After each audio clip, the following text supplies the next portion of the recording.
It is now 6 p.m. Time for the, I'd like to call the June 12th, 2024 City Council regular meeting to order. Would everyone please stand and join me in the Pledge of Allegiance. I pledge allegiance to the flag of the United States of America and to the republic for which it stands, one nation, under God, indivisible, with liberty and justice for all. Will the clerk please call the roll? Carey, Present. Chilson, Present. Hutchings, Present. Nelson, Present. Parker, Wackler. Present. You have a quorum. Thank you. Next agenda item is the approval of the agenda and consent agenda. May I have a motion to approve the agenda and consent agenda? Mr. Carey, Mayor, I move that we approve the agenda and the consent agenda. may I have a second, please? Ms. Hutchings, thank you. Are there any changes to the agenda or consent agenda? Seeing none, would the clerk please read the consent agenda? May 22nd, 2024 council meeting minutes. Ordinance 2024-022, amending the operating budget for fiscal year 2025 by adoption of the Mid-Biennium update to the fiscal year 2024 and 2025 biennial operating budget, sponsored by the city manager. Public hearing on June 26th. Ordinance 2024-023, amending Soldotna Municipal Code, Section 2.28040, hiring procedures, and enacting Section 2.28.045, recruitment and retention programs, sponsored by the city manager. Public hearing on June 26th. Resolution 2024-015, setting the rate of levy for property taxes for the city of Soldotna at 0.5 mils for the 2025 fiscal year, sponsored by the city manager. Resolution 2024-016, approving amendments to the Administration, Parks and Recreation, and Police Department's retentions schedule, sponsored by the city clerk. Resolution 2024-017, commending the Soldotna High School baseball team as the 2024 Division II state champions, sponsored by the mayor and Vice Mayor Parker. That is your consent agenda. Thank you. There any public comments on any of the items just read by the clerk? For those participating through Zoom, please raise your hand if you'd like to comment. App users by pressing the raise your hand button, and phone participants by dialing *9 on your telephone. Anyone here in the audience wishing to speak on anything that was just read by the clerk on the consent agenda? Seeing none, we'll take a look at Zoom. And I see no hands raised there. Moving on to the,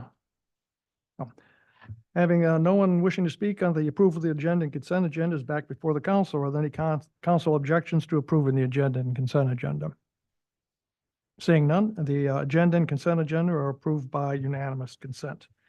The next item on the agenda is I'm going to read a resolution for commending the Soldotna High School baseball team. If they would like to step forward here. Come on in, Step up to the plate.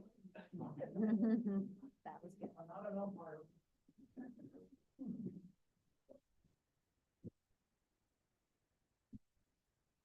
Solution here. And I'll give this microphone is about seeing the last of its life. I'll give you all fair warning right now. I am terrible on pronouncing names. So if I'm sure I will mispronounce a few names. Okay, City of Soldotna Resolution 2024-017. A resolution commending the Soldotna High School baseball team as the 2024 Division II state champions. Whereas the state championship game was played in Wasilla on June 1st, 2024. And whereas under the direction of head coach Ken Gibson and assistant coaches Chris Michelson, Jesse Dawkins, Tisha Gibson, and Max Pavel, the Soldotna Stars earned their third straight Division II state title. And whereas the Soldotna Stars defeated the North Pole Patriots with a score of 23-0. You sure this was a baseball game, not a football game? Did we miss something here? Whereas members of the winning team include Levi Caleb Michelson, Andrew Richard Pine, Braden Daniel Hostetler, Derek Lance Jones, Trenton Ivor on this? I must. Okay. Why can't we all have Jones and Smith as last name? Brendan Allen Thiel, Tucker Owen Blau, Easton Lowell Hawkins, Ari Jean Miller, Brett Michael Hostetler, Wyatt Matthew Gagnon, Colby James Sturman, Jaden Reed Stuyvesant, Matthew Lewis Schilling, Ethan Mitchell. I'm not even gonna try it. Okay, that's the right one name. Jet Donovan Brophy, Jack Everett Harper, and Jackson Elvin. Help me out here. Okay.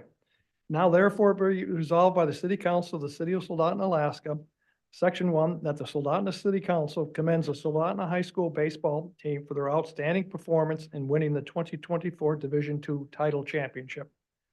Section 2, that the outstanding performance of the Soldotna High School baseball team deserves to be commended for the honor and recognition they have brought to their parents, their school, and the residents of the City of Soldotna. Section 3, this resolution shall become effective immediately upon its adoption and adopted by the City Council this 12th day of June 2024.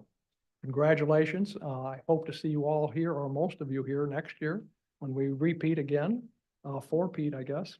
So here is the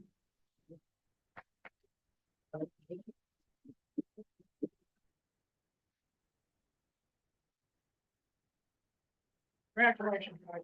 Thank you. You're much. Good job. Coach, for the coach and the players leave. So a few months ago, no, we got, so a few months ago, you guys came before the city council and asked for help for making improvements to the ball fields and the dugouts, and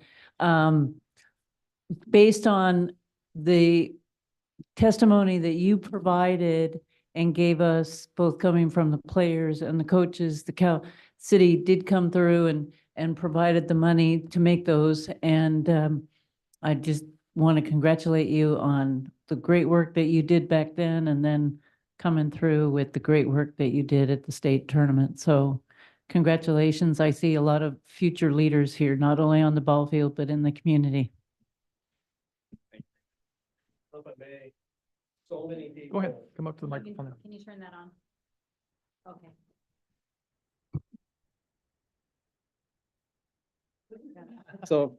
So many people that just happened to see the work going on over there stopped and talked to us, or some people came out and volunteered. But it made a really big difference in the community to see that change, to go in there and update the dugouts and make them nice. And just so many people were pleased and excited about the work going on, just stopping in, just seeing it. Hey, there's something going on, and asking me about it. So I just wanted to let you guys know that we got a lot of feedback off of that. Congratulations again. Moving on to the next agenda item, presentation with prior notice, and it's Sterling Highway Safety Corridor Project, mile 82.5 to mile 94, by Stephanie Queen. I'm not sure we need any introductions here. I think most everyone recognizes Stephanie, and with her is Stephen Noble. Thank you, Mayor Whitney. Members of the council, good to see you, and Madam Manager. So I'm going to introduce Steve, and then I think he's going to do most of the talking. But we're here to talk about this important project. Some of you might be already familiar with or have provided feedback in the past. And really, we're here to introduce the project team. We've got some additional team members here with us today, and invite you and the public to engage with some open houses scheduled for later this month. So with that, we've got a short presentation, and I'll turn it over to Steve. Do you want to introduce yourself? Absolutely. Thank you. So it's nice to be here with the hometown girl and be able to introduce myself. Steve Noble, been a resident of Anchorage for about 28 years and raised my 6 kids there, and I'm now aspiring member of Funny River. We have a piece of property out on Funny River and building a place out there. So I'm excited to get to know all of you and to I got a feeling between this project and all the meetings we're going to have, we're going to get to know each other a lot better over the next little while. So also with us today is representatives from QAP Construction, who is our partner on the project, to talk a little bit about why the contractor's involved at this early stage here in a minute. But this is our project team and some of the names that are involved. I am the design project manager. Jeff Schock and Darren Underwood are both here. They're the construction project manager and the construction manager.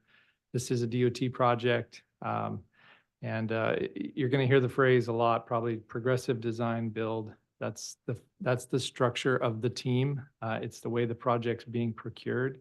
And we'll talk a little bit about that a little bit more. And then the two people from DOT that are really leading it is Jake Gondek, who's on the construction project manager side, and then Julia Hansen, who's the design manager side. So next.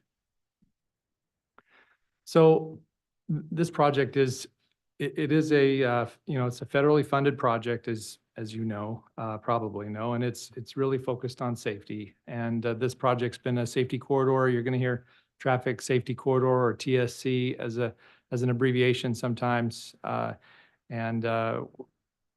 This project is really engineering improvements to try to decommission that traffic safety corridor designation, to put in the permanent infrastructure that's needed to have a safe corridor that does not require the added enforcement, that doesn't require the double traffic fines to encourage good behavior, and to give us a corridor that has a better safety record.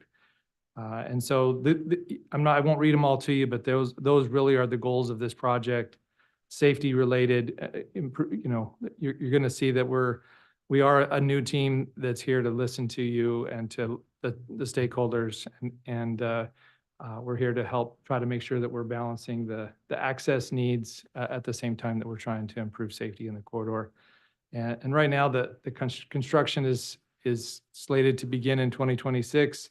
It's a little fluffy on when construction actually will begin. The statewide transportation improvement program is a little bit in flux, as you probably are aware. It's gone from 2025 to 2026, and may go back, who knows? But at this point, that's what the current document says. So next. You all know where the project starts and ends, but it's essentially between the two 4-lane sections of the Sterling and in Soldotna and Sterling. Next. A little bit on project background, just to remind everybody of how long things have been the way that they are, all the way back from 1950 when the highway was constructed, and a lot of work was done in the 80s and early 90s to kind of get the highway up to its current configuration, and then in 2009. Because of the elevated crash rate and the elevated severity rate of those crashes, the traffic safety corridor designation was put in place. It has been effective, by the way. It has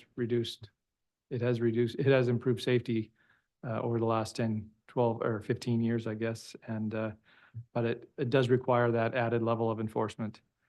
And then a preliminary engineering report and environmental assessment was completed. And then there's been a little bit of a hiatus. They thought they were going to go design build and just get it built. And then there was a little bit of an outcry of comments and feedback that kind of said, okay, it's not going to do any good to proceed with the design build contract when we're not 100% sure what's going to get built.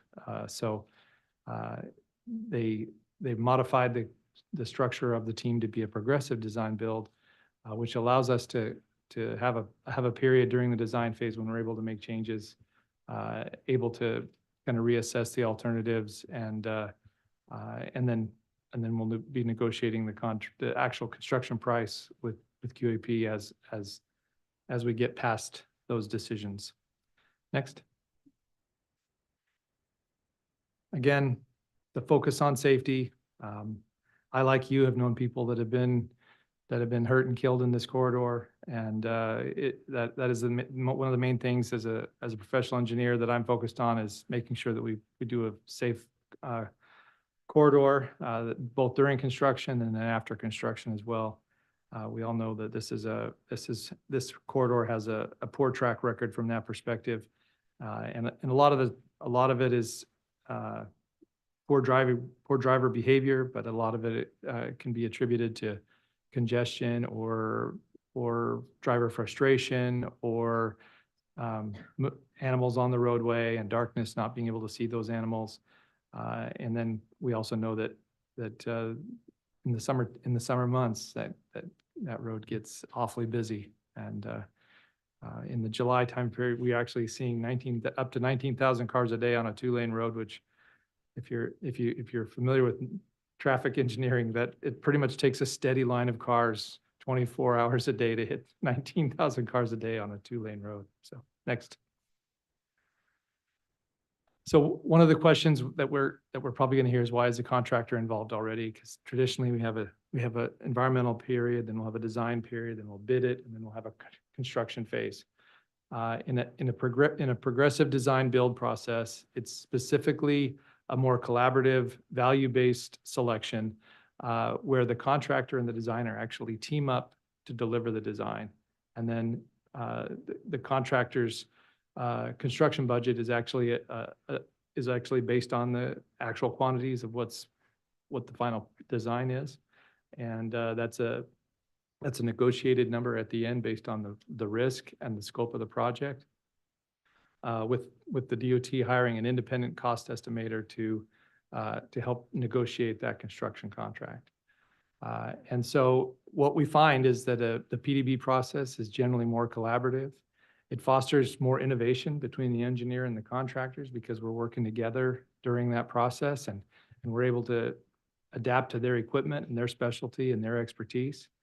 And then it gives us more flexibility because we don't have to necessarily build the project all at once. We can, if we have early work items that we need to go get ordered early, we can do that. We can do the clearing ahead of time. We can do utility relocation ahead of time. We have the ability to negotiate pieces of the project and get those done when it makes sense. And it just gives us a lot more flexibility. Plus the contractor's involved early, and so they're aware of the issues that we face during the design, and they're able to carry that knowledge into the construction. So I'm a big fan of it. It's one of the reasons why I am project manager from Dallas perspective, is because that's one of my that is my area of expertise at Dow, is to do innovative delivery, what we call it, or alternative delivery of projects. Next. So a quick reminder of what the 4-lane alternative was. That was predominantly the section that was the preferred alternative in the previous environmental assessment. We don't need to spend a ton of time on that. We can next slide. We can talk about some of the reasons why it was selected. It was recommended in the EA as there was the 4-lane divided highway for most of the corridor with some 5-lane sections on the ends. Primarily it was chosen because it solves a lot of the safety issues that have plagued this corridor, and has by a substantial margin, it has a much safer record than what's out there and some of the other alternatives. It reduces those rear end crashes, reduces run off the road crashes, reduces head-on collisions, and provides much safer passing opportunities, and provides the capacity that we're looking for. Some of the challenges, of course, is that it tends to restrict access, and the alternative that was proposed required U-turns to access many of the properties. It creates a wider corridor for people to cross, wider corridor for moose to cross, wider corridor, when you get more lanes, you get faster traffic. And so some of those concerns we're going to try to address, and we've heard those concerns. We've already started to get a lot of people logging onto our email system and signing up to be involved. Just to let you know, we've got the data from the previous work that was done. So we have the names and the contacts of the people who were previously involved. We're going to make sure they're in our email contact list, and anybody else new we'll add to it. But a broad range of public support. A lot of people want to see this corridor improved, and a lot of people have concerns about the way that it's going to be improved. I've yet to have anybody tell me that they don't think it needs anything done, but we'll see what happens. So some of those observations and input, let's talk about that. Next slide. This is kind of, it's certainly not an exhaustive list, but these are the common themes that we've heard from folks who've started to raise concerns and comments about the previous design that was proposed and some of the challenges that need to be faced. So concerns, again, nothing new here. A lot of comments about driving habits, perceived lack of law enforcement in the corridor, people speeding, tourists driving 55 and no ability to, or driving 50, and creating long lines of cars and no ability to pass them. Concerns about the pedestrians and school bus and students in the corridor. Concerns about from the trucking industry about freight access and mobility. And then, some of the other things, the lighting in the corridor and light pollution, concerns about that in kind of the rural area there. And then the off-road ATV and the snow machine use is also a concern. And then what the last one there is kind of what we use to catch all the people who say, you guys have been studying this job forever, build it already. And people that are frustrated with how long it's taken to get to this point. Next. So we are a new team, fresh perspective. So there might be things that we don't know or don't remember because it's not the same people. So that worked on the previous effort. Obviously, Stephanie and I are both new on this, and we had different roles back then. But we're here to make sure that we're gathering input from the public and stakeholders. And DOT has made it very clear to us that they want a very extensive public and stakeholder outreach effort. And so we're here to kind of let you know what some of that's going to look like. But we're going to have this month we have some meetings proposed, which we'll talk about, but we're also trying to meet with specific stakeholders, which Stephanie is kind of grouped into those 5 categories there with public safety and emergency response, the school district, the business owners, tourism and economic interests, trucking, freight and transportation, and wildlife and environments. Our plan is to try to reach out to those specific stakeholders and have conversations with them about their concerns in the corridor. And then we're going to be collecting new data in the corridor. This is going to be based on the last 10 years of data, not 2001 to 2011. We're going to be basing this on current information and reevaluating the alternatives to see if there's anything new or improved that we can do to address the concerns that have been discussed. So next. From a schedule perspective, right now, we're just getting started. To be honest, our contract is just the ink is still wet on our contract, and so we're still, but we're just getting started. We've been doing some work to try to make sure we're ready and hitting the ground running. We do have open houses scheduled for the 25th and 26th this month. The next slide we'll talk about it, but so we're going to have a period here where we're going to have a pretty continuous public and stakeholder involvement, but we're going to help you understand where the targeted areas that public and stakeholder input can be the most effective. But really over the next 9 to 10 months, we're planning to have a pretty intensive conversation and dialogue with the public and on this project with a series of 3 meetings that will occur. We'll have some this month in June, and we're going to have another set of meetings in September, October, and then again early in 2025. So that there's no surprises about what's going to be proposed out there or what's going to start being constructed. And then depending on construction funding availability, this project will start next spring, or pieces of this project will start next spring, or hopefully shortly thereafter. Next. So here's the two open houses that are currently planned. We do plan to have a meeting in Sterling and Soldotna for each of our open houses. We're not going to make people drive to one end or the other. So at this point, we're going to have one on each end of the corridor. Anything you want to say about these, Stephanie? No, I mean, really, this will be the first opportunity for the public to re-engage. As Steve said, we've got hundreds of public comments that have been collected really over the last decade for this project. So we've got a lot of familiarity with the existing concerns and comments, and then this will be the first chance for the public to come meet the new project team. Quite a few members of the team from Dowell will be there, as well as from the state and potentially QAP, the members of our team. And I think it's a good opportunity for people to re-engage if they had previously made comments, because the directive we've been given is to take a new look at this and come back with some solutions to the concerns that we know are out there. So I do hope that if people, even if they previously shared the information, I do hope that they'll stay involved in the project. We've got a project website that the state has maintained that, as of earlier today, still had the earlier information from the previous efforts, but that'll be updated soon over the next couple of days.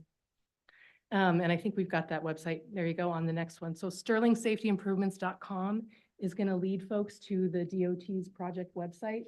And as I mentioned, there's already good information there. There's links to existing documents, but that's going to be updated over the next couple of days with new information. And then the email address we're using for the public is sterlingsafetyimprovements@dowell.com. And folks can email that address. It's going to come to a handful of us on the project team that need to see those comments. And those are good ways for people to let us know if they want to be added to the mailing list. We had postcards that went out yesterday. They were in the mail, so they may have landed already. Excuse me. And people can get on the list to get imprint versions of our newsletters or postcards. We're going to be doing radio, social media, as well as updating the website. We'll even have a video version of those public open houses available if folks aren't able to attend them. They'll still have a chance to see a recording of the presented material. So again, we're just here to kick this off. We're going to be at the Borough Assembly next Tuesday doing a similar presentation in hopes that people can carve out some time later in the month to come meet the rest of the team and tell us how to make this project successful. Any questions or comments from the council? Vice Mayor Parker. So thank you for coming. I live within the project corridor. So I'm a little confused. So going forward, are you going forward with what was in the preferred EIS at this point, or are you looking at a potential redesign? So, Because I know DOT had concerns about deviating from what's in the EIS. yeah, so the previous environmental effort did recommend a divided 4-lane facility with a depressed median. And that's the, we're just getting started. So that is, I'd be lying if I didn't say that's still what is the preferred alternative from the previous work. But they like Stephanie just said, they've asked us to go back and revisit that alternative and find ways to try to address the access and the other types of concerns that have been raised by the public over the last couple of years, and particularly as we're getting started here. So I would say that I would ask people to try to keep an open mind that our team is going to do exactly what we're saying, which is we're going to take a fresh look at this, and we're not starting from square one, but we have been asked to go back and reevaluate the alternatives, and we do anticipate that what actually gets built will very well could be different than what was in that preferred alternative. Maybe it's not substantially different, and that we might still have that for part of the corridor, but certainly maybe it's just not the full length of the corridor, or maybe there's changes to it. Maybe it's incremental to get there. Maybe there's other things that need to be done on both sides of the road, like improved frontage roads or improved side roads, or maybe there's additional traffic control. I mean, really, we have not been given any sidebars per se, other than to say you've got that it is our intent to try to get to construction next summer if we can. And that's, we know we got a long ways to go to get there, to try to get consensus on what that preferred alternative looks like 9 months from now.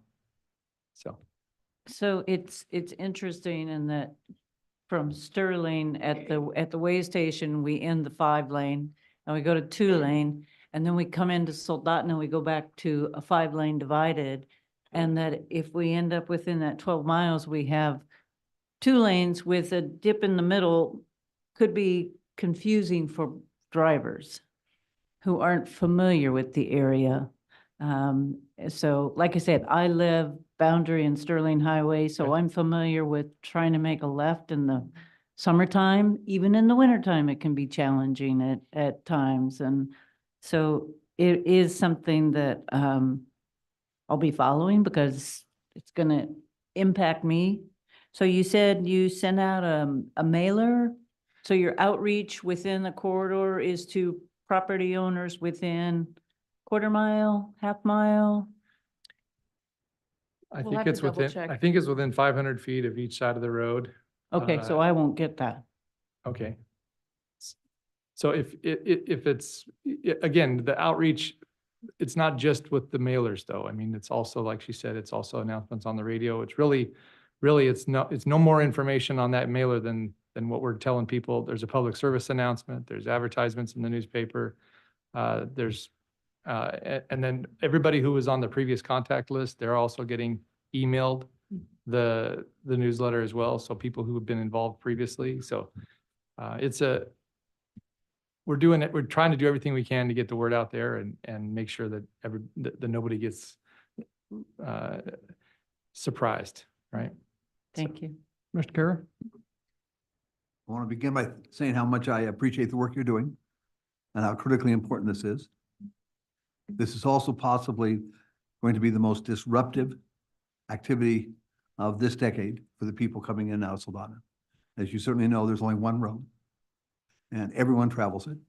And so again, all possible consideration of keeping people informed and listening to the people, again, on all sides, remembering that we have a great deal of tourists that again won't have heard anything until they get here and see there's all kinds of stuff happening. And so I want to thank you. I really like that you have a very, very local person that's very involved with it at this point. And I have some real concerns, and I hope that you'll be very sensitive to the disruption on this, the only road we have for such a significant part of the peninsula. No one that doesn't go through the Y gets down to the southern part of the peninsula. Thank you. Anything else from the council? I have a couple of quick questions here. Has all the right-of-way been obtained already? No. No, I think most of it has, well, I know most of it has already been acquired there. I think there's a few small pieces that are still in process. DOT would be best to answer that question, to be honest with you. I'm still getting fully up to speed on some of the specifics, but I can tell you that it's also possible that some of the changes that we make to the project might trigger some additional right-of-way acquisition that might be needed for the project as well. That's not being ruled out at this point. And so I would say that there's potentially still some more yet to come and probably still some that's in progress, but we'll get back to you on more specific details. One of them, I think the main issue, at least here, well, all along that corridor, but the one that'll affect Soldotna is the access to that highway. The area that you're talking about through the city limits is mostly a commercial property. And I know there's talk about some commercial development going on out there in the future.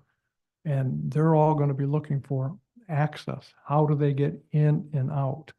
And that's really the most important, I think, issue in the whole project. How are you going to handle that? Where are the school buses going to go to pick up kids? How are they going to get there? Is there going to be frontage roads, things like that? And how to turn on and off that road. So that's all I have. Anything else? Thank you very much for your time, and I'm sure hopefully a lot of people will show up at your public comment on June 26th from 5 to 7, and hopefully that's enough time. I got a feeling we're going to have a good turnout. Probably most of us would be there that night, but we also have a council meeting that night. Thank you. Yes, so June 25th and 26th, both nights are the same meeting. And in the meantime, if folks have specific ideas about public engagement and how we can help reach everybody, that's my role here. And so text me or reach me and we'll make sure that the team. Actually, I do have one other quick question, and then may not be able to answer this. If in the perfect world this started in, say, 2025, where would it start? on the Soldotna end, the Sterling end, in the middle? Wow, you're asking a lot, you're really asking me to speculate there. So I can tell you that the Sterling end of the project has fewer utility and access issues to solve than the Soldotna end. So if any of it was able to be advanced for construction next summer, it's probably more likely that it would be the other end of the corridor. But I can't say for sure yet. We're still very early, so. Thank you. Oh, Vice Mayor Parker. So is the project going to be subject to the Buy America, Build America, It is. which could also throw wrinkles and slow things down? Yes, it's one of the advantages of having a contractor on the team. I mean, if there's long lead items such as signal poles or steel or utilities, we can do early work packages to order those 6 months before we start construction to speed things up. So. Thank you. Next item on the agenda is presentation by the Kenai Watershed Forum, River Baseline Monitoring Update by Trent Dodson and Ben Meyer. Good evening. Good evening. I am Trent Dodson with the Kenai Watershed Forum. Ben Meyer could not make it tonight, so my hope was to introduce him and he could give you this nice presentation, but you're stuck with me. But I've got Okay. notes, so we should be able to get through it pretty well. Go ahead, next slide. So one of the reasons that I wanted to come and talk with you all tonight was because, you know, for many years, we've been doing this baseline monitoring. The city of Soldotna has been a major cooperator and partner in that. And I just thought it would be a nice time to get everybody kind of back up to speed on what the project is, reintroduce you to what we've got going on. And of course, thank you for your support in this program. Go ahead. So this is the Kenai watershed map of it. It's approximately 145 kilometers long, and then also includes all of these major tributaries and of course minor tributaries. So it covers a lot of ground, and we try to hit as much of that watershed as possible, not only through this project, but culverts, invasive species, and other restoration efforts throughout the year, mostly in the summer, but it keeps us pretty busy.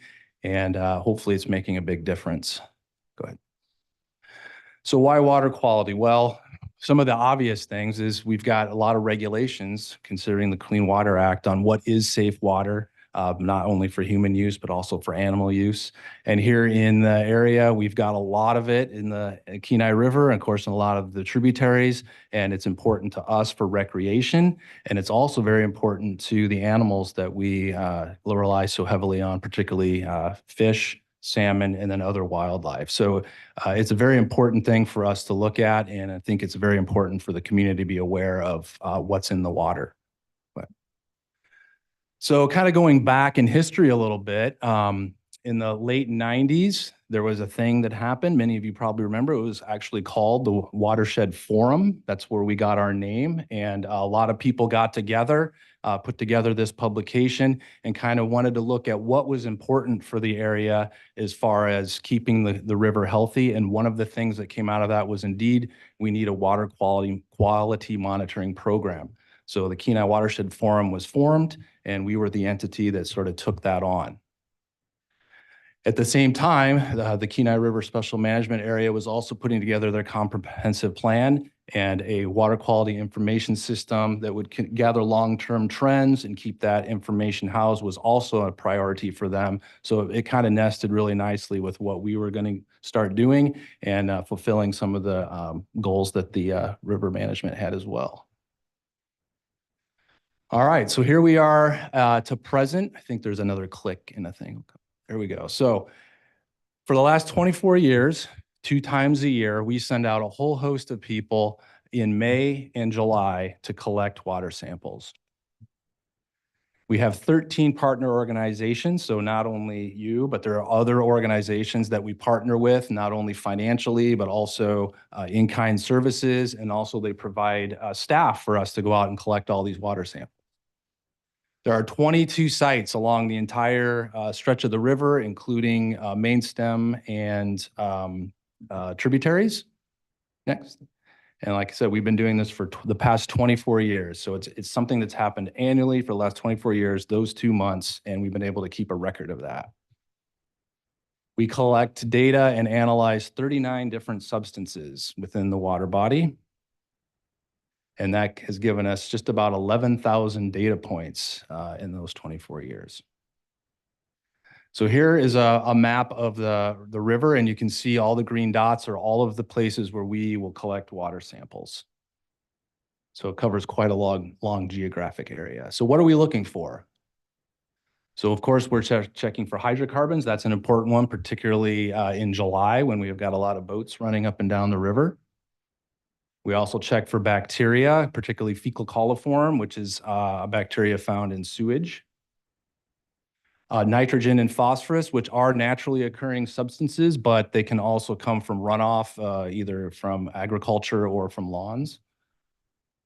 Total suspended solids, which is again something that does occur naturally, but can also be anything that is found floating in the water, and it can be a sign of pollution. And then we check for metals, a whole host of metals that can come from all different kinds of industry, vehicles, roads, and that sort of thing. Here are our partners. So these are all organizations that either help us out financially, either through in-kind services like the city does, or through volunteers that help collect samples. And years ago, I used to work at the Cook Inlet Aquaculture Association. That's how I first became familiar with this program, is because we would send technicians out on these 2 events to help collect water samples. And it's really neat to see that they're still doing that. So what does the city of Soldotna help us out with? Well, for the last 24 years, and kudos to you, you are the longest active continuous partner. You have provided services at the wastewater treatment plant for us to run our fecal coliform and total suspended solid samples. And we did the math, and that's roughly a $3,300 in-kind contribution. But to me, the most important part is it gives us a local area to get that fecal coliform sampled, because we have a very narrow time window in which to do that. And by the time we would get everything ready to go and shipped up to Anchorage, we may or may not make that time frame. So that's really great and really important. And one thing Ben wanted to do is make a special shout out to Mike and John, who are our contacts at the wastewater treatment system or plant, and really help us out with coordinating that. It's a really big effort to coordinate. Oh, he must have had them backwards. There you go.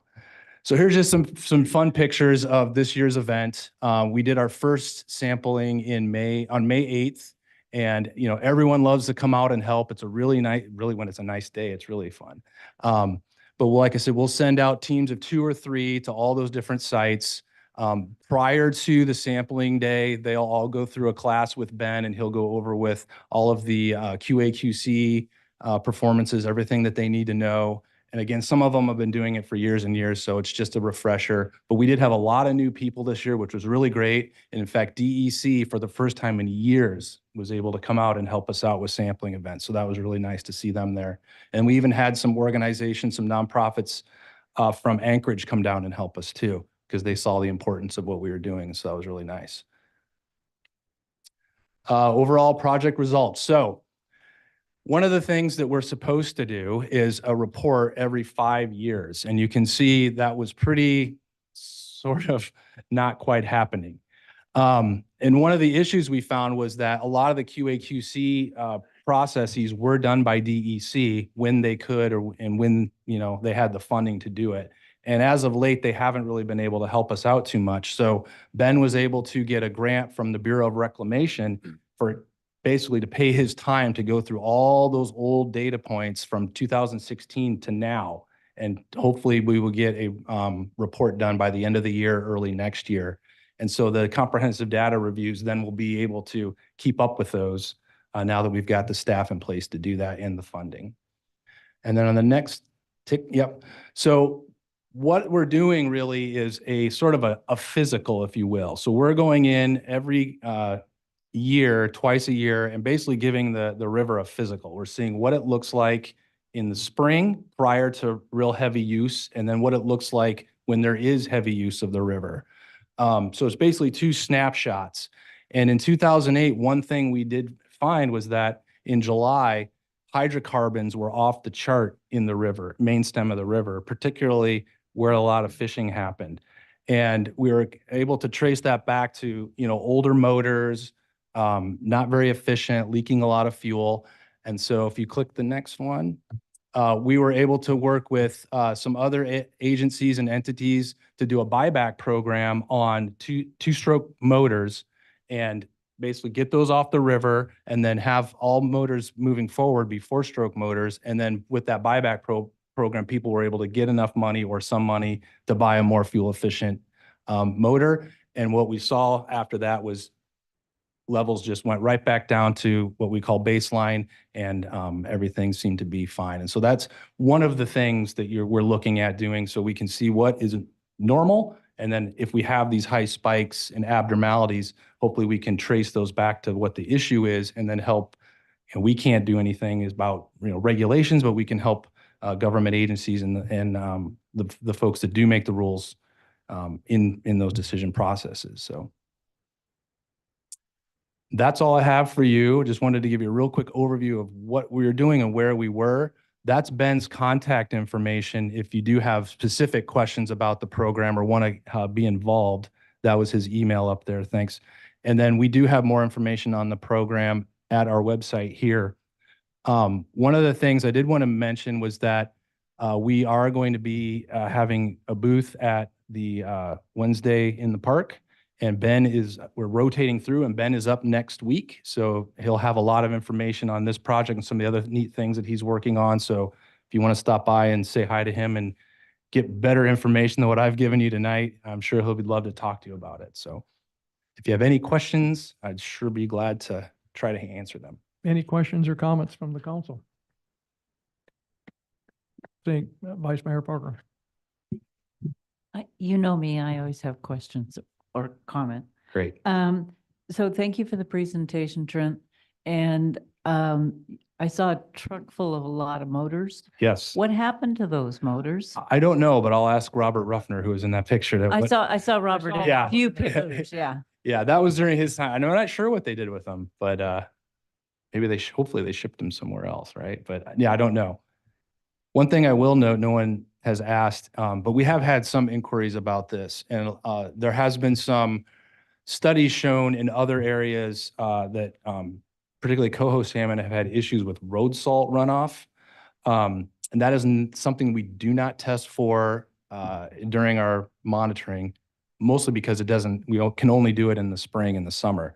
If that was something that we would get more feedback on, Ben and I have talked about it, something we probably could start testing for, but one, we would need, sort of the desire from the community and money, right? So, but it's something I think that we could do. We'd have to do it in the winter time at select sites. But if you start hearing, some issues with that, with some of your constituents, we've heard it as well. And it's something that we don't do, but could. Actually, I'll make a comment on that because I've always kind of wondered what happens to the slurry that they put on the roads now, what effect it has, because at the bridge there, it's going to be going off into the river at some point in time. Yep. Yeah. And that's, like I said, that was some of the questions that we'd had. And there's been studies in other states regarding that, and they've seen some effects on coho salmon in particular. Because I remember years ago in Fairbanks, the city of Fairbanks used to have a snow dump that was alongside the riverbank. And they were required to move that because of the runoff that would come off of that from oils and petroleum products and other stuff. So, okay.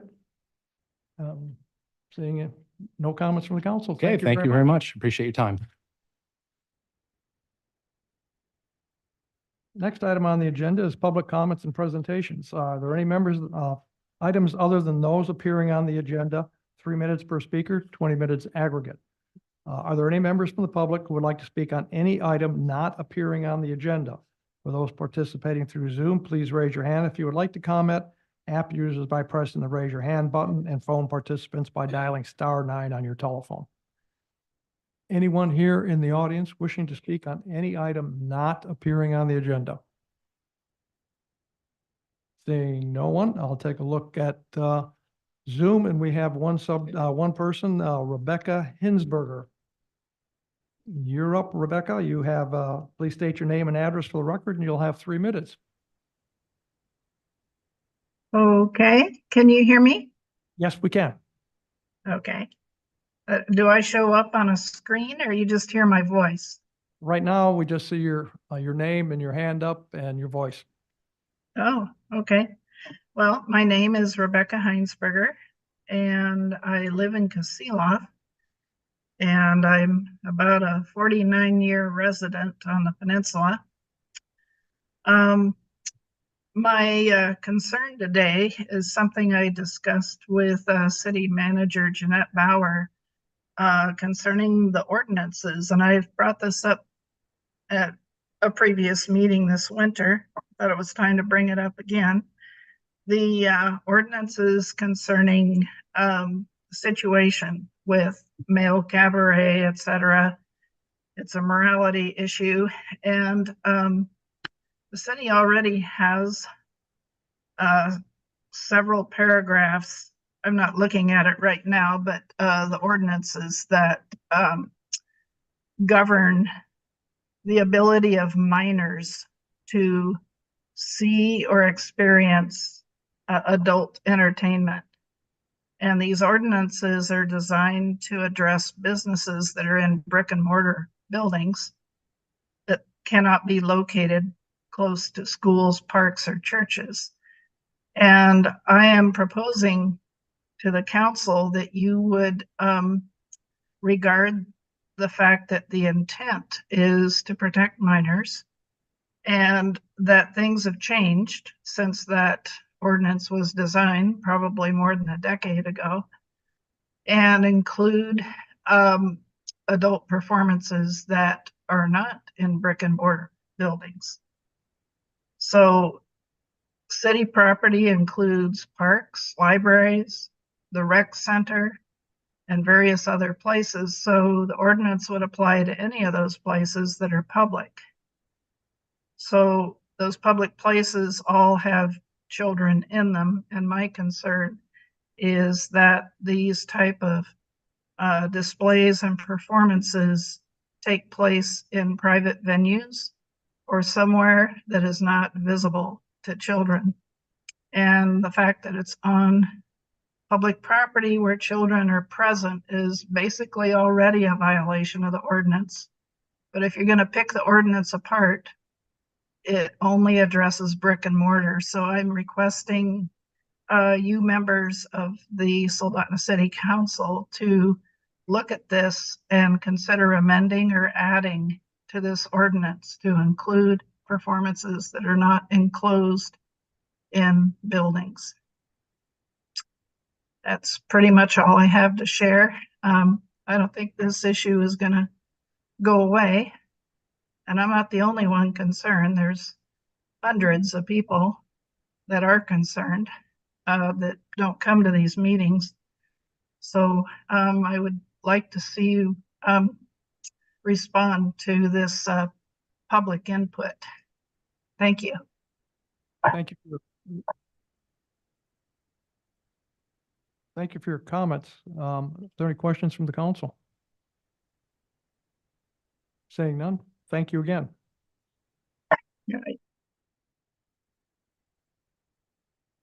Yep, I didn't see anyone else on Zoom with their hand raised, so we'll move on to the next agenda item, and that is Assembly and Legislative Report. Are there any representatives from the borough and the state in attendance who would like to speak? And I see Mr. Cox is here, and Senator Bjorkman was, but he has left.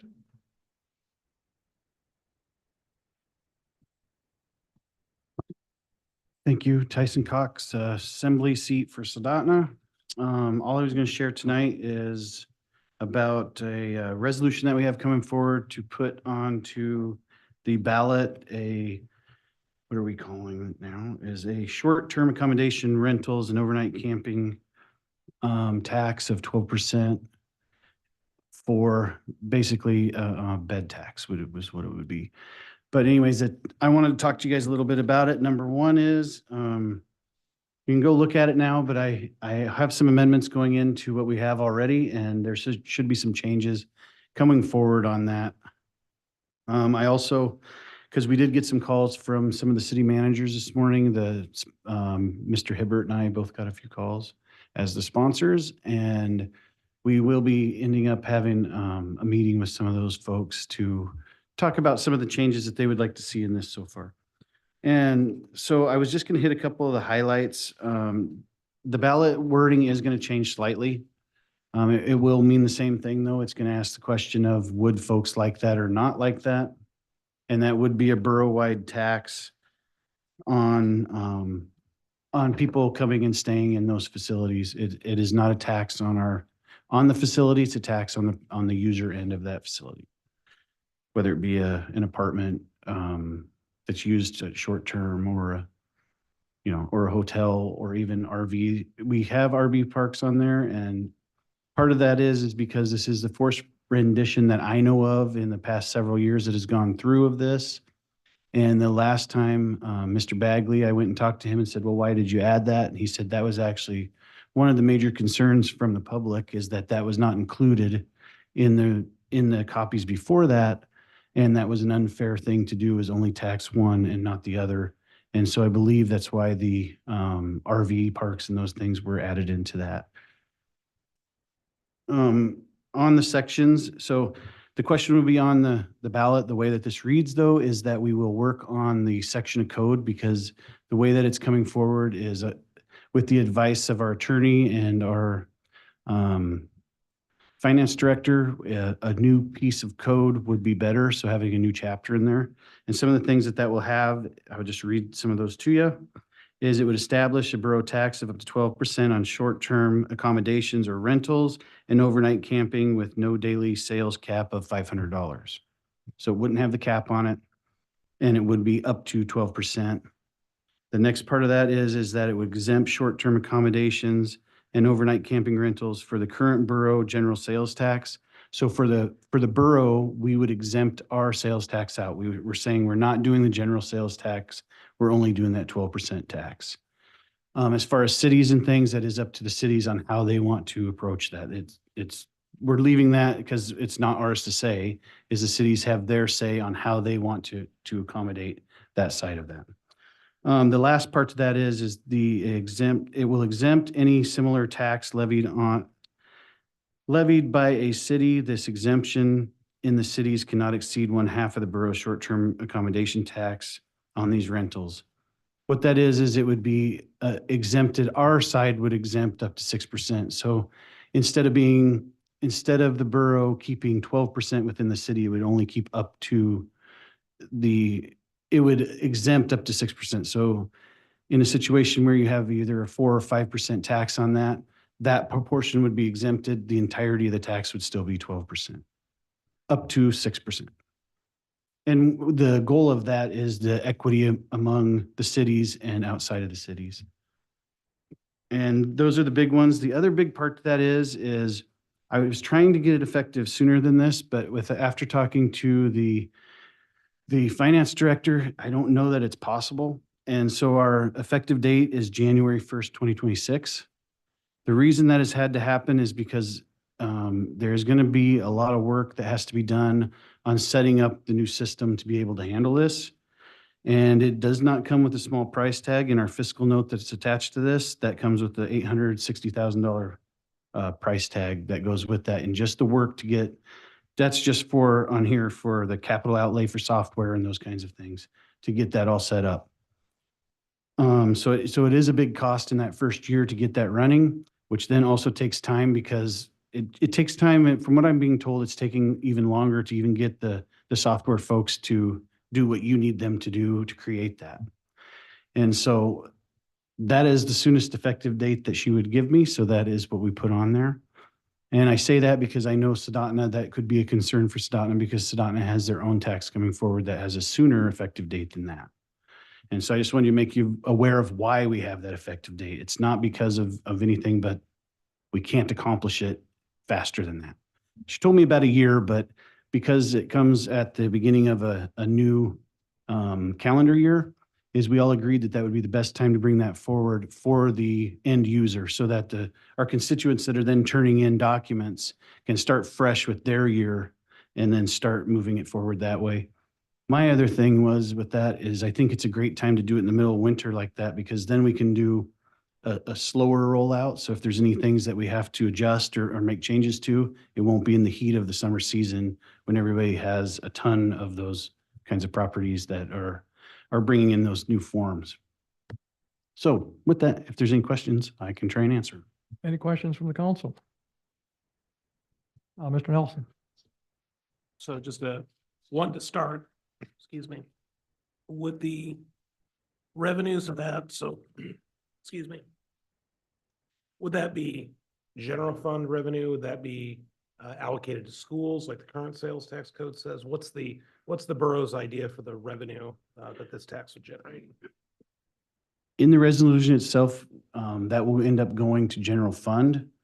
And well, we don't say where it will go, and that's why is because it will go to general fund. But what we do say is some of the current usage for that would be to help accommodate, like a lot of it is for, in my opinion, will help offset our dump because we have a lot of cost at the landfill. And some of the documentation in with this is we received the graphs from the landfill from the last 5 years, and it's very easy to see the spike in the summertime in tonnage versus in the wintertime, and how that changes very significantly. And so the point for me was to offset some of that is, as a community on the Kenai Peninsula, we've been subsidizing our visitors for quite a long time. And so with that, hopefully what this will do, and the real hope is that we could offset our mill rate. I mean, that would be the goal. In year 2, we go to 5.6 million is what's estimated, and that would continue. This is without inflation. They have that set for the next couple of years after that. That 5.6 turns into, for the borough, 0.6 mils. So if it were something that could come off, it could take off 0.6 mils and reduce it that much.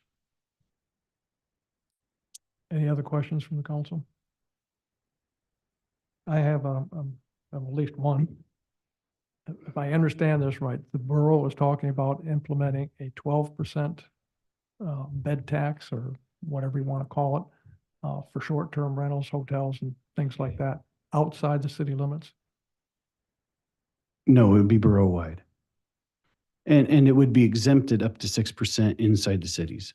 So the city would not have to hit the 12%, or we would have to go to 12%, and then you would get 2% of it, because I think we're going to be at 10. Is that correct? Pardon me? 7, excuse me. So if it's 7%, and the way it's written right now is of like kind, and that's something that's definitely discussable on how that works out. But let's just say it is all like kind, then that would be 7%. 6 of that would be exempted. There would be a total of 13% tax in the city of Soldotna, if that makes sense. I'm not adding in whether it's sales tax or other taxes, because it does factor differently. But as far as the tax goes, that's how it's written currently. And we don't actually have the code written for that. That will be in a second ordinance that will be coming. I'm pushing for that to come before we go to vote for it in October. And to be very clear, Mayor, it's not that we're putting that forward. All we're putting forward is a ballot measure. Because we don't have the right to just put it forward. We have to put it to the people and ask if they would like that to happen. Go ahead, Vice Mayor Parker. You just mentioned there's a second ordinance. What's the second ordinance? There is only one word. This is a resolution that You is said that you're going to have a second ordinance No. that details the program. correct, because this is the resolution. This is the resolution for the ballot measure. The other one will be an ordinance to detail the new chapter of code. What this gives is the direction of that chapter of code. Part of that is to be honest with you, is we had to get this turned in now to be able to have it on the ballot. And I've been working on it for 2 months, and there were some changes to that. And so it was an ordinance to begin with, and now it became a resolution. So this is how we're moving forward with it at the time. That will be coming forward because what I was told by legal is having this in here definitely gives direction to where that ordinance will end up going, because we have it written in here as that's where we want to go with that. I don't know if that helps or not. So you could pass the ordinance before October, but it would be subject to an affirmative vote by the public on the ballot question in October. 100% correct. Does that resolution have the actual ballot wording in? It does, but I would ask you to wait a couple of days and I will have better ballot wording in there. There were a few things we had talked with the city about that, well, some of the cities about that. I think it could be worded better, and that's on us. I mean, I'm glad that somebody brought it forward. I'd rather have it appropriate. One of the first questions I'm going to ask the assembly when it comes before the assembly is there anything that you see on here that would make this easier for people to read? Because the importance is that people are getting something that's transparent and says exactly what the intent is of it. I definitely agree with that part because I'm having a hard time understanding it right now. So any other questions from the council? Okay. Thank you very much. So if I can say one more thing, Oh, sure. Go ahead. Mr. Mayor, is all I would request is that if there are some suggestions from the council, we are definitely wanting to try and get people to turn in resolutions from the cities if there are things that they'd like to see in it, if they are for it, not for it, whatever have you.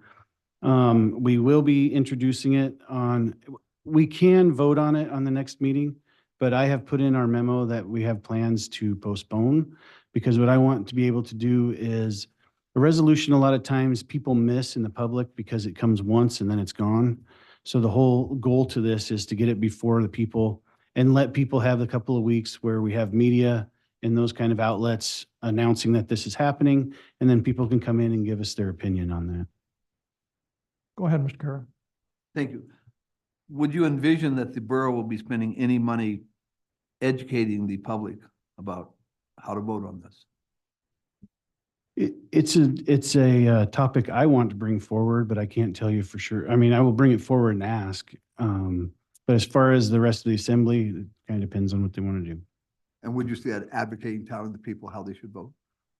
I don't believe we can do that. Thank you. Ms. Bauer. Thank you. Thank you, Assemblymember Cox. And we have had conversation.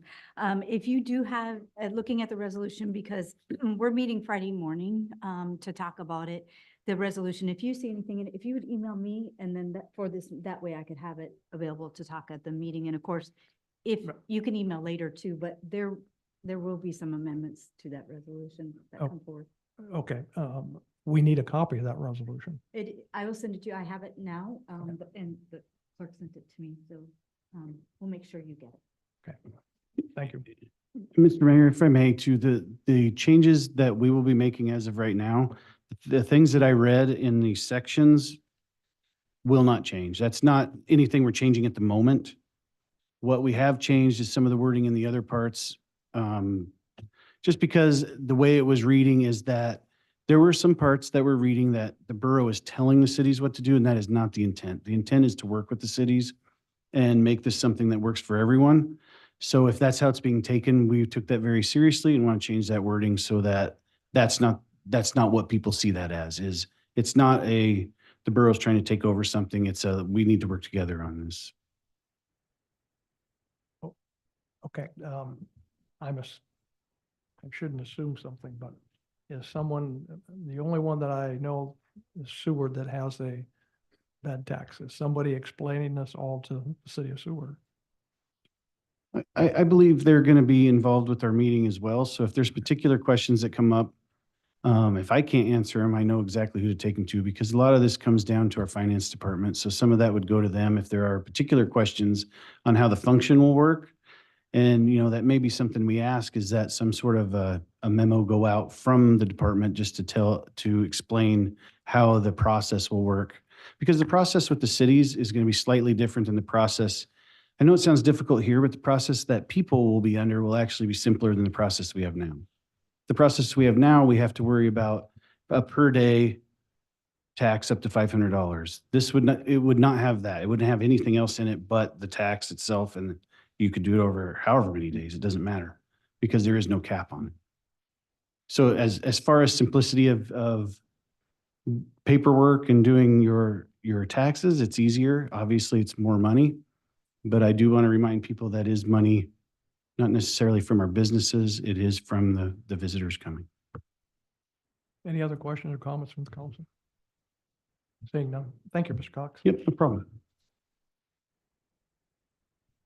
I see no other legislators or Borough Assembly members here, so we'll move on to the next item on the agenda, which is item 7, administrative reports, expansion fees, June 12th, 2024, and a report from the city manager and the consultant Sean Korn of HDR Engineering.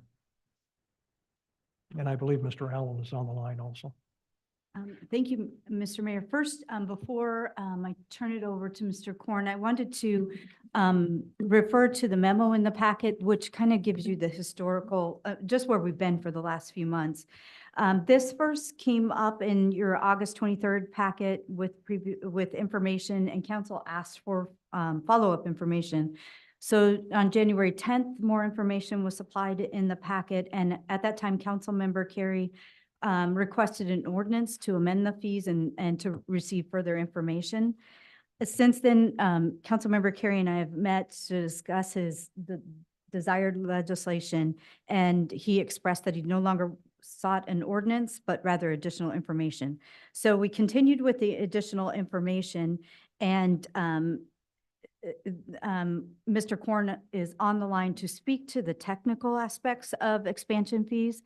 One thing that I do want to state and really affirm is that we are different from the other cities in the Kenai Peninsula Borough. We really are. Some other cities in the state have expansion fees. And I say that when we were out searching codes and those documents, that there are different terms too. So our search wasn't completely exhaustive because of the different terms, how the term is used, what the fees look like for other municipalities, but I do fully acknowledge we are different from the other municipalities here on the peninsula. And I did, getting ready for the meeting and just thinking about it, and went back to the whereas clauses of the original legislation in 1986, and what the expansion fees, why at that time they were adopted. And they were adopted, let me get to the correct page. They were adopted to speak to the existing users of the system, which had already paid in for expansion fees. And at that time, the council chose to have fees for anyone new coming on the system. And there's very specific reasons through the technical information that Mr. Korn will speak to regarding expansion fees. And I do have some additional information after his presentation. And I would also, Mr. Mayor, if I may, we do desire questions and would ask that you ask these questions so that they can be explained. Yeah, the council can jump in anytime during the report. I might mention that Mr. Chilson will need to leave at 7:45, is that correct? Yes. Okay. Thank you. All right, Mr. Korn.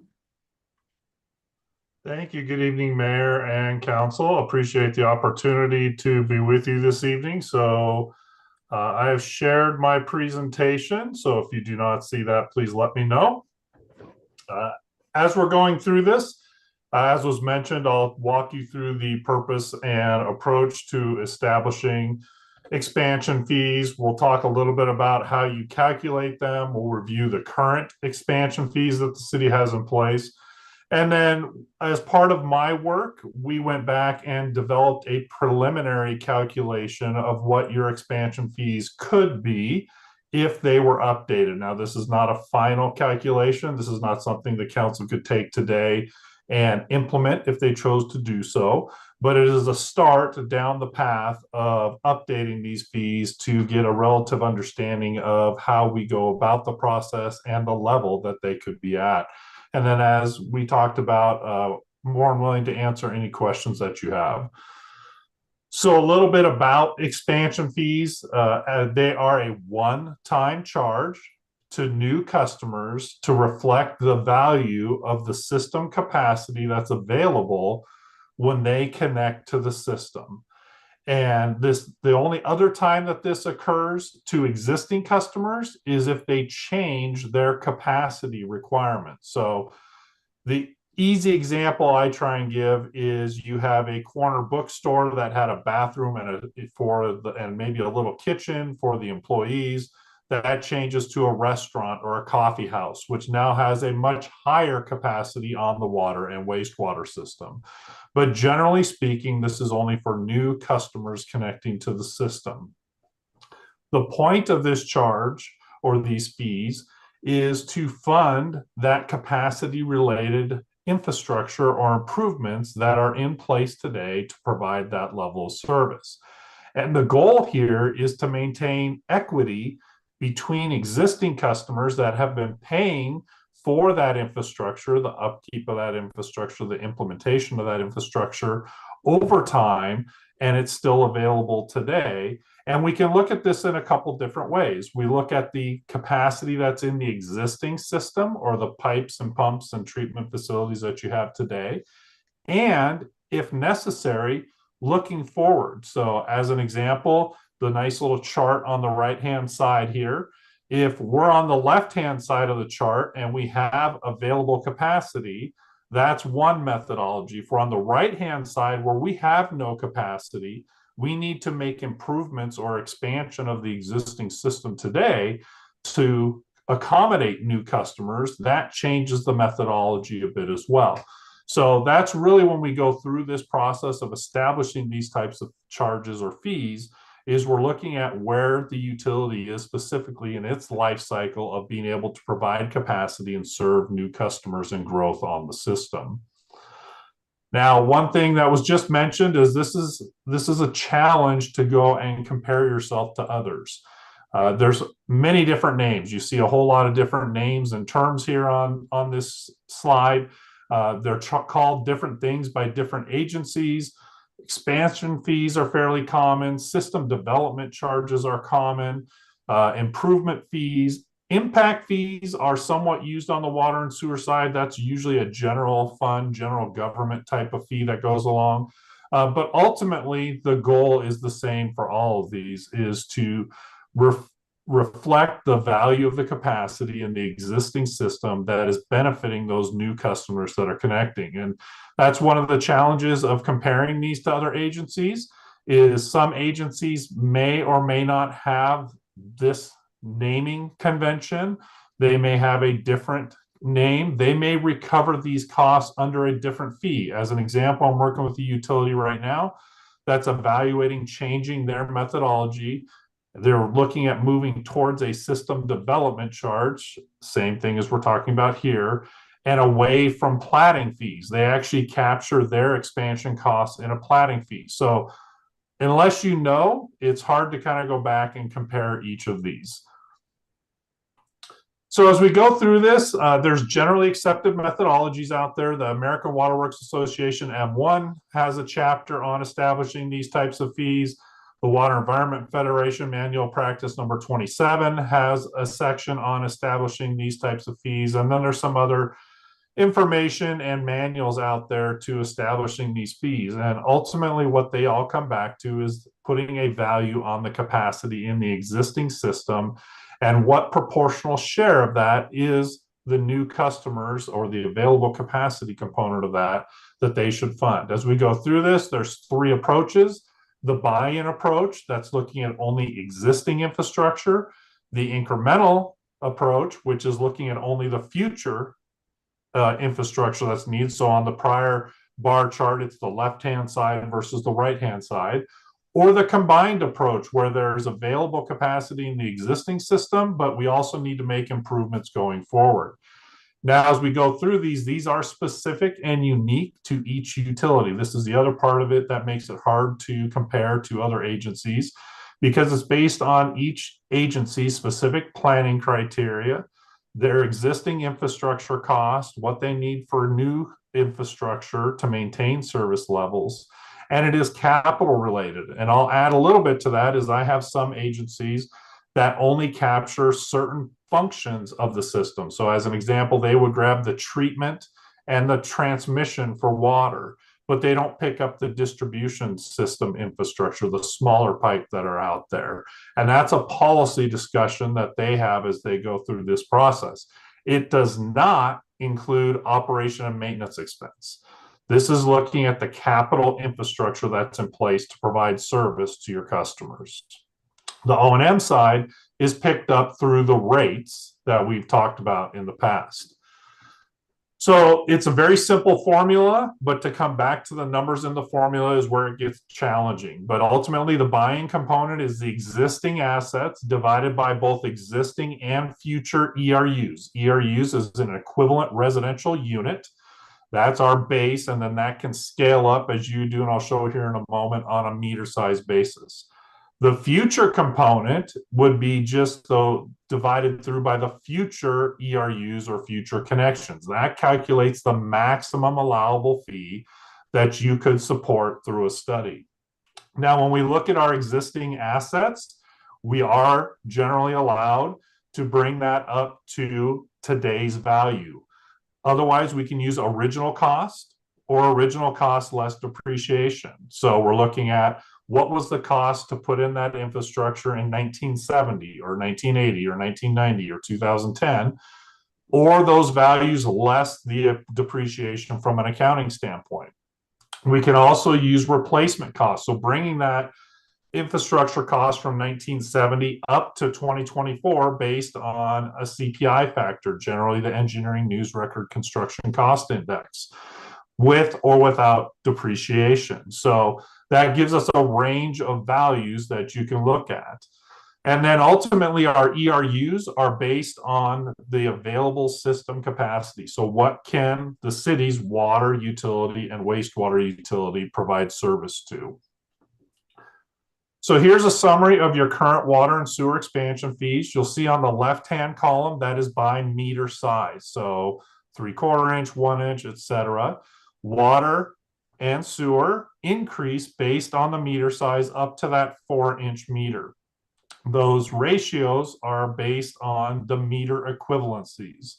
So a larger meter can place a higher demand or capacity requirement on the system. So they pay a higher expansion fee or a larger expansion fee as compared to a 3/4 inch. And I'll make a note that our ERU, our equivalent residential unit, is generally based on that 3/4 inch meter. So you can see here for water and sewer for a 3/4 inch, it's $250 and $500 respectively. Now the note for over 4 inches by contract or agreement, that is very typical as well. The challenge is when you start getting into those larger meters, the capacity requirements can be very different than the assumptions made for an equivalent residential unit. So if you think of how we use water in our homes, we have our showers, we have our food preparation, we water the lawn, but that's a certain curve, whereas you may have a large industrial customer that uses water 24/7, 365 days a year. That's a different capacity, and that's why when we get to those larger meter sizes, we always recommend that those are based on a specific review of their capacity requirements. So when we went back and looked at how would we update or recalculate the city's expansion fees, we came back and looked at the specific planning criteria for the water and sewer treatment plants. That provides that capacity that's available and what is being used today. We calculated our number of equivalent units. It's for water, we base that on the number of meters and system average and peak demands. On sewer, we base that on the system treatment capacity and an assumption of 200 gallons per day per ERU, which is actually a fairly typical calculation. I went back into the sewer rate study, looked at the data we had for that, and it came out at 198 gallons per day per equivalent connection, which worked out nicely. I rounded to an easy 200, which is a pretty typical number we use. For valuing the existing system, remember I talked about we can use original cost with or without depreciation or replacement cost. For this example, I based it on original cost. So if something was put in the ground at $1,000 back in 1970, in this calculation, it's still valued at $1,000. We did not inflate that going forward. Again, we could use the replacement cost component. I did make a large assumption, and this is why I say this is very preliminary, nothing I would recommend you adopt, but it's going down the path, is we assume that 50% of the infrastructure or the asset value you have today was contributed either A, through grant funding, or it was provided by developers or others when they built the distribution systems for either a collection system, and they gave that back to the city to maintain going forward. We also did not include any future CIP. So we didn't assume that there was any additional infrastructure needed to provide capacity. And we did not back out any credits. Those are typically debt service credits. So if you have existing debt on your infrastructure, we don't want customers to pay twice, once through the expansion fee and again in the rates when they would pay for that debt service on that. So what that looked like, same meter sizes coming down the side. Ultimately, the water per 3/4 inch meter came out to $1,455. Sewer came up with $2,210. And then we increased that based on the capacity of the meter sizes. So you can see the much larger meter sizes there as part of that. And ultimately, that's preliminary calculation of what that could look like. And then the comparison to where you are today. So meter size in the left column, the next two columns are the current water and the calculated water. So current is what you have in place today. Calculated is my preliminary calculation to look at that. So you can see that increase. And this very similar situation on the sewer side with the current sewer, $500 for a 3/4 inch meter, and the calculated for $2,210, and then increasing by meter size as part of that as well.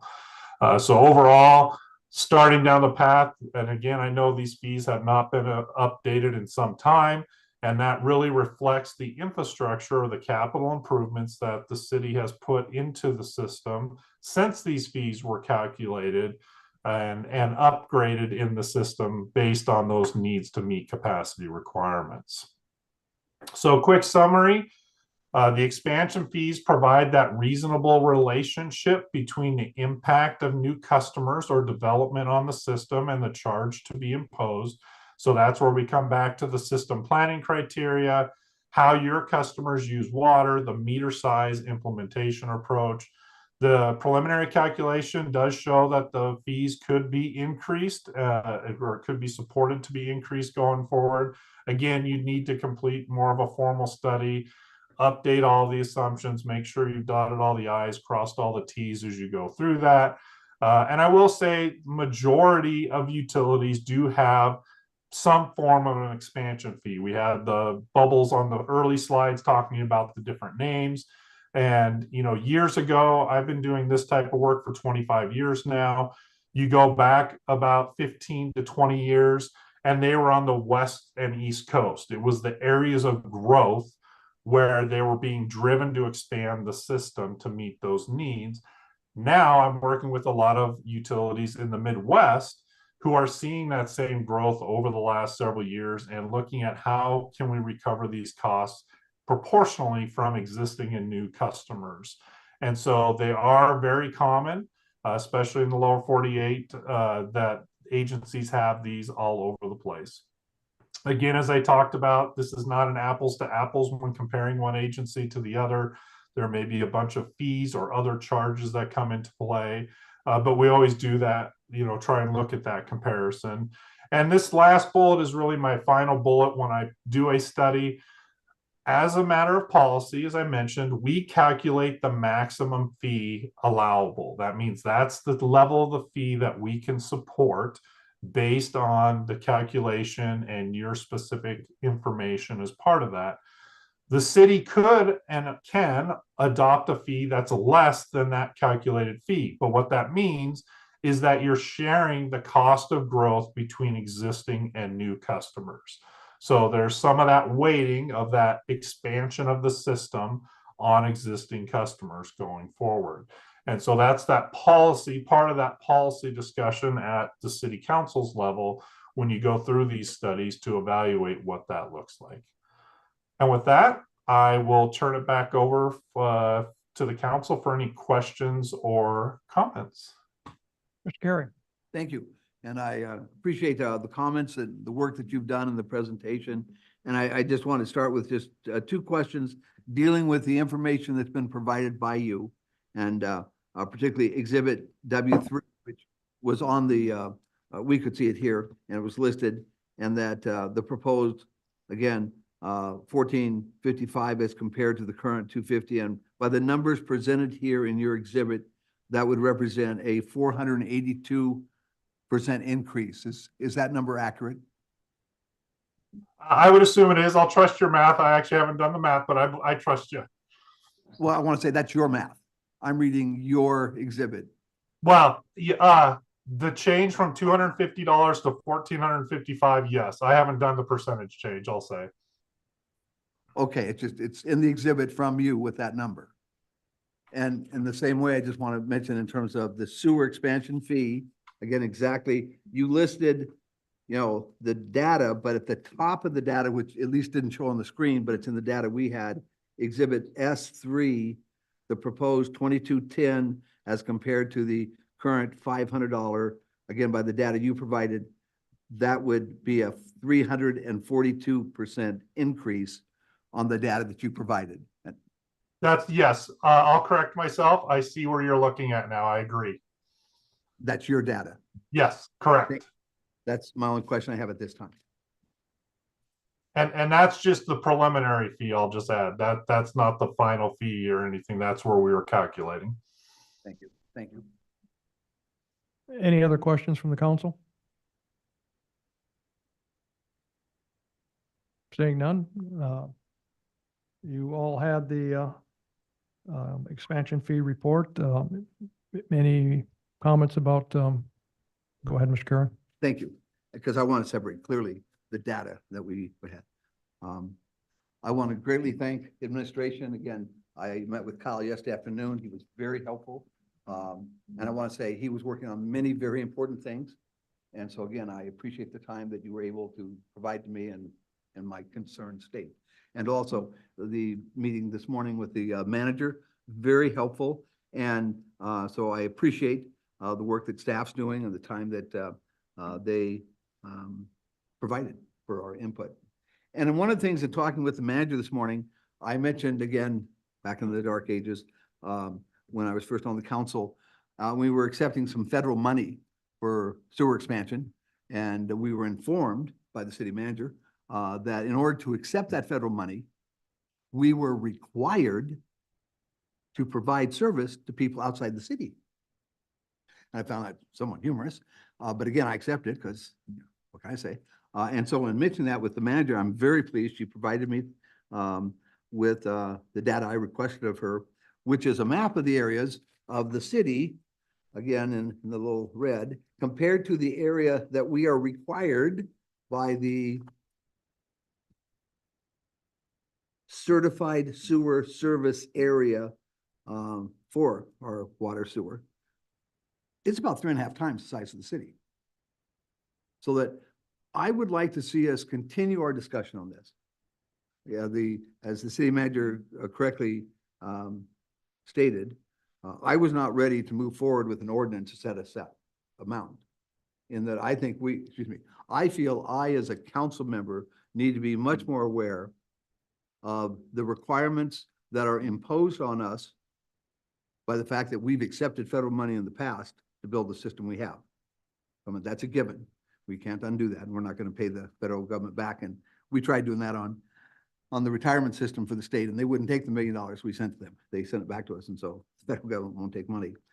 But as we talk about the riverfront development project, as we talk about the movement this city is making, and it's wonderful, and the people that want to come in here and that they want to make the quality of life in Soldotna better.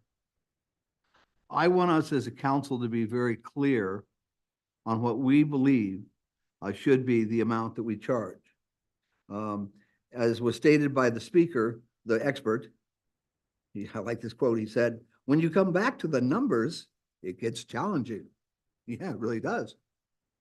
We are, the possibility of what we could charge by what the cost is again, 300 to 400% more than what we are now.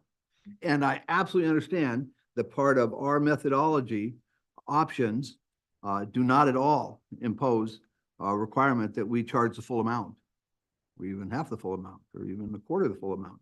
But I think we need to clearly understand what the amount is. And we need to decide as a council with the administration, with the community, because this is a much larger area that we are required to provide service for. And speaking about capacity, and again, have a little sense of capacity in terms of from 28 years on the Homer Electric Board, in terms of being able to provide service, we need to be very clear on what the capacity we have as a entity, providing water and sewer, and again, what we foresee in the future. And again, it was very helpful today to go over the capital projects and the different utility projects that we're looking at in the next 5 years, because that certainly shows, again, millions of dollars proposed possible projects in the future. And so I want to thank the administration for following through on this. I have no reason to believe that the data provided to us is not absolutely accurate. That's what they do. But I think we as a council need to spend, I as a member of the council request that we spend time clearly looking at these numbers, clearly looking at the capacity in the future that we need. The idea that potentially one new business could use up a very significant amount of the unused capacity that now exists. I think we want to be very cautious of that and to see what our long-range planning is. And so I thank the administration for this, and I think we have, I feel I have more work to do on this. Any other council comments? Seeing none, we'll move on to the next, with council approval, I would like to back up and go back to Assembly and Legislative reports. I see Senator Bjorkman's here, and so he can get out of here on more reasonable time. Now, if there's no objections, Senator Bjorkman, if you would like to address the council, please do. Mayor Whitney and esteemed members of the council, my name is Senator Jesse Bjorkman, representing the northern and central portions of the Kenai Peninsula. It's my esteemed pleasure to be with all of you here today. I didn't come prepared with a legislative report, but more to hear the update on the road project provided by DOT and say hi to all of you. So I am thankful that we included many items for the city of Soldotna in the capital budget provided by the state legislature this year, and they include a request from my office for expansion and improvements to the sports center, and a request from Representative Ruffordge's office for other public works projects within the city limits. So thankful to move policies forward that benefit the community of Soldotna and the people here within city limits, and appreciate your work in caring for those people and seeking to improve service to our surrounding community as well. So thank you all very much. Those are my comments, and I'm happy to entertain any questions that you might have. Any council questions or comments? Mr. Chosen. I just want to say thank you for your continued work down in Juneau, advocating for the members of our community and your ability to secure state capital funding for our design work at the sports center. I believe that's not only obviously beneficial for the residents of the city of Soldotna, but I think beneficial for the broader community as a whole and all the residents of your constituency. So thank you for all that you do for us. You're welcome. Mr. Carey. Thank you, Senator. And I want to also very much echo what was just said and extend my appreciation. And I know, because you're a local, that we serve the needs of this whole state. We have many percentages more of people from within the state, whether we're talking Anchorage, Matsu, anywhere, as well as all the people from the lower 48, as well as the nation. And so my major statement is, we need all the money you can provide us for all the different projects that we put on, because we service people from all over this state and nation. And we are glad to do it, but it costs money. And our taxpayers, wherever it is possible that we can lessen their tax burden by the assistance from the state. And I know a great deal of the state budget is from the federal government. And so they're also helping the state. And so I just want to say thank you. And I know that you will continue to advocate to help us so that we can lessen the tax burden on local people here. Thank you. Anything else from the council? Vice Mayor Parker. Thank you, Mayor Whitney. Thank you, Senator Bjorkman. Thank you for the meetings that you had both last fall and this spring, bringing DOT in to talk about the road projects that have been underway, could get underway, are underway here on the Kenai Peninsula. Having those meetings and being able to get some information, even though sometimes it's contradictory, has been beneficial, and it'll be interesting to see how the projects move forward, since we were told tonight that some of these road projects are fluffy. And I'll just add to that. We have some projects around here that have been hanging around for 4 or 5 years that we're still waiting for DOT to do something. If we had the funding to do it ourselves, that would have been done 4 or 5 years ago. So thank you for all you're doing, have done, all you will do in the future, and have a good evening. Well, you're welcome. And just to respond a little bit, I won't take all of the bait that you guys presented me there, but I want you to know that I'm fighting for the fair share that the Alaskans in our communities on the Kenai Peninsula deserve. And that's where my priority lies, to make sure that the folks here in our communities on the Kenai Peninsula, from Soldotna to Seward to Nikiski and Hope, that they get their fair share of state resources, because that's what our residents on the Kenai deserve. And that includes infrastructure to support all of our visitors from around the state as well. And so that's really, really important for me, is that our area gets a fair share of state resources to support the demands that are put upon us by the rest of the state. So thank you for your time. I appreciate your service in local government. It's great. It's great to be back with all of you. So thank you. Enjoy your summer and the beautiful weather we're going to have over the next few days. Thank you. Right, moving on to the next item on the agenda is 8, public hearings. Ordinance 2024-021, authorizing the disposal of a utility easement for the purpose of developing the Soldotna Fieldhouse, introduced by the city manager. May I have a motion to enact? Vice Mayor Parker. Move to enact ordinance 2024-021, authorizing disposal of a utility easement for the purpose of developing the Soldotna Fieldhouse. May I have a second? I'll second. Thank you, Mr. Chilson. Report from Councilmember Chilson. Why does it say that? It should be from the administration. Thank you, Mr. Mayor. And Fieldhouse related, I'm going to ask our Public Works Director to speak to this. Thank you. Soldotna Municipal Code requires an ordinance to convey interest of city lands. This ordinance would simply authorize a utility easement granted to Homer Electric Association to support electrical service at the Fieldhouse. As noted in my memo, it's consistent with our project plans and development, and is in harmony with our land use plan at the Sports Center. We recommend do pass. Thank you. Thank you. Are there any members of the public who wish to speak on this item? For those participating through Zoom, please raise your hand if you'd like to comment. App users by pressing the raise your hand button, and phone participants by dialing *9 on your telephone.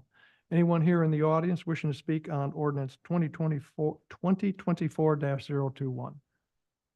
Seeing no one, look at Zoom, and I see no hands raised. Having no one wishing to speak on the item, the item is back before the council. Are there any council comments? Seeing none, are there any objections to passing enacting ordinance 2024-021? Seeing none, ordinance 2024-021 is passed by unanimous consent.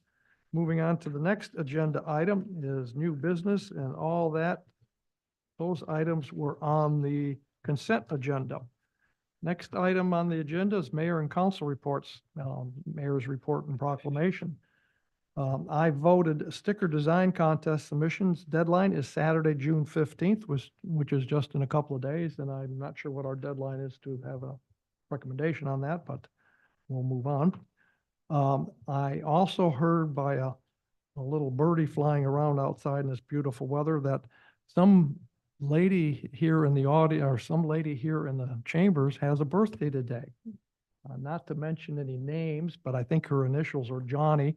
And we wish her a very merry and a very happy, happy birthday. And we made sure that it was good weather for your birthday. Thank Next item I have on here, if anyone on the council is interested in the vacant position on the Borough Planning Commission, I can please submit an application and let us, Ms. Blankenship know and myself. Or if you know somebody who would be interested in it, please let us know. The next item I had here was, I've had many comments here over the last few days, a couple of weeks actually, about the appearance of the city, that they said we're probably one of the most progressive, better looking, best looking communities on the peninsula, and that the city does an absolutely terrific job of making it a happy place and a beautiful place to come and visit and or live. And last thing, in my daily walks here lately, I have noticed a few of the no parking signs along readouts are totally faded out. And if you don't stand right up next to them, you won't see that says no parking at any time. And that is all I have tonight. Now, council reports on boards and commissions, June 5th, 2024, Planning and Zoning Commission meeting. Mr. Nelson. Thank you. There was a very good meeting, a lot of detail and different things. So three main topics. The Planning and Zoning Commission held a work session with some of the consultants for Safe Streets for All, and heard a briefing on that, which led into, as you can imagine, quite a lengthy discussion about areas in safety and transportation improvements and things like that. So they were noted by the consultants, and I'm sure we'll be hearing more about that from that group as well. And they're also having meetings and doing those things. There were two action items on the agenda. One was a conditional use permit in the Mackey Lake area. I do not recall the name of the street, but basically just the first area where it used to be the Welcome to Soldotna sign. There's a lot back there that a developer is proposing some current commercial use for storage facility and some other things. That was carried over from the last meeting, and they got the commission passed that conditional use permit with some conditions after getting additional information. There was also some discussion on another item regarding notice periods for mobile home parks and those types of operations, and some feedback was given to Mr. Chilson, the sponsor, and I believe we're going to be seeing that later, but I believe based on the feedback that was not introduced on the schedule that it was, so I'm sure we'll hear more about that. And besides that, that was the end of the meeting. Very good meeting though, so let me know if you have any questions. I also attended that meeting, and the only comment I have is it was long, very long. Next one, well, Mr. Chilson was going to make a Soldotna Chamber of Commerce board meeting, but he had to leave, so we'll move on to the city manager's report. Thank you, Mr. Mayor. I have a report in the packet, two things that I wanted to speak to, and one thing that changed since that it was printed. We received the information from Senator Murkowski's office that the Soldotna Regional Sports Complex Expansion Design Project was not forwarded by the senator for funding inclusion in the congressionally designated spending process. As we know, Senator Bjorkman included that in the state capital budget. So we will continue to watch that in the budget. It's my understanding that the capital budget has not been transmitted to the governor at this time. So we're continuing to watch. The operating was, but I understand, unless that's changed. Yeah, I actually saw it had been submitted. And Okay, I great. think the deadline was June 28th or something. The approval. Okay, great. We'll continue to watch that. He does have a time frame for signature, vetoes and signature. So we'll continue to watch that. Also, we did confirm, we spoke a little bit about it at the last meeting about the biosolids dewatering project, and the Alaska Clean Water Fund offered us $1 million forgiveness on our loan. So we received official notification that $1 million has been forgiven. Since that timeframe, Senator Murkowski's office contacted us regarding two projects from our legislative priority list that have been forwarded to inclusion in the CDS, and one is Marydale project, and the other is the drinking water it's come out as the drinking water infrastructure project, and that has been included in the CDS. I do not have anything further, Mr. Mayor. Any questions for the city manager? Seeing none, we'll move on to the next item on the agenda is public comments. Members of the public will have 3 minutes to comment. Is there anyone from the public who wishes to comment? For those participating through Zoom, please raise your hand if you would like to comment. App users by pressing the raise your hand button, and phone participants by dialing *9 on your telephone. Anyone here in the audience wishing to comment on anything? Seeing none, we'll take a look at the Zoom, and I see no hands raised there. Moving on to the next item on the agenda is number 13, council comments, and we'll start with Ms. Hutchings. I have no comments. Ms. Wackler. Let's finish this up and go out to the Wednesday market. Mr. Carey. Just good job, so high baseball. Mr. Nelson. No comments tonight. Vice Mayor Parker. Thank you. I think I've said enough already.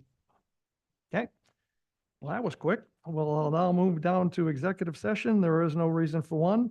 Next item is meeting announcements, June 17th, 2024, Airport Commission meeting at 5:30 PM, and June 26th, 2024, City Council meeting at 6 PM. Seeing no further items on the agenda, we are adjourned.